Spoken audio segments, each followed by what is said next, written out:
Commission ఇచ్చిన నివేదిక తప్పిదామనో ఎక్కడ హైకోర్టు ప్రస్తావించలే. డెఫినెట్గా రాష్ట్ర ప్రభుత్వం చిత్తశుద్ధితో ఘోష్ కమిషన్ నియమించింది, విజిలెన్స్ కమిషన్ రిపోర్ట్ తీసుకొచ్చింది, national dam safety authority enquiry చేసింది.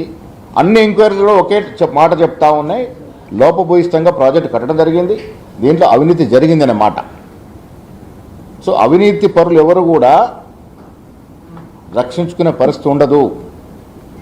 రాష్ట్ర ప్రజలకి కాంగ్రెస్ ప్రభుత్వం, కాంగ్రెస్ పార్టీ ఎన్నికలకు ముందు ఇచ్చిన హామీ మేరకు దీని మీద చర్యలు ఉంటాయి, ముందుకు సాగుద్ది. ఇవాళ ఇచ్చిన హైకోర్టు కొన్ని అంశాల మీద ప్రస్తావించిన విషయాలను పెట్టుకొని వాళ్ళకేదో క్లీన్ చిట్ ఇచ్చినట్టుగా, వాళ్ళేదో కేసు నుంచి బయటపడ్డట్టుగా సంబరాలు చేసుకుంటా ఉన్నారు. ఇది హాస్యాస్పదం. ఎవ్వరు కూడా నిర్దోషులు కారు, ఎవరు ఎక్కడ ఎవరికి క్లీన్ చిట్ ఇవ్వలేదు. రాష్ట్ర ప్రభుత్వం దీంట్లో ముందుకు పోతుంది.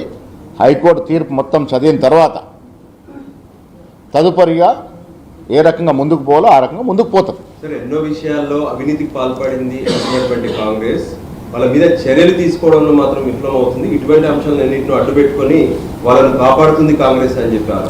ప్రజాస్వామ్య విధానంలో ఎవరి మీద చర్యలు తీసుకోవాలన్నా డ్యూ ప్రొసీజర్ ఉంటుంది. లీగల్గా అన్ని ఆతి చూసి ముందుకు పోవాల్సిన అవసరం ఉంటుంది. కాబట్టి ఈ విచారణ కమిషన్ ఎందుకు, అవినీతి జరిగిందని మేము నమ్ముతా ఉన్నాం, ప్రజలు నమ్ముతా ఉన్నారు, అధికారికంగా నివేదిక రూపంలో రావాలి కాబట్టి ఈ సమయం పట్టింది. ఇవాళ సిబిఐకి ఎందుకు అప్పచెప్పాం?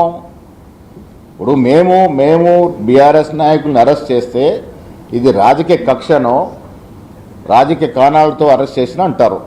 అందుకే కిషన్ రెడ్డి కోరిన విధంగానే రాష్ట్ర ప్రభుత్వం సిబిఐకి అప్పచెప్తూ నోటిఫికేషన్ ఇచ్చింది. నేను ఇవాళ కిషన్ రెడ్డి గారు ఎందుకు సిబిఐ ముందుకు పోవట్లేదో కిషన్ రెడ్డి గారు జవాబు చెప్పాల్సిన అవసరం ఉన్నది. బండి సంజయ్ గారు ఇలా కేంద్ర ప్రభుత్వంలో వారు జవాబు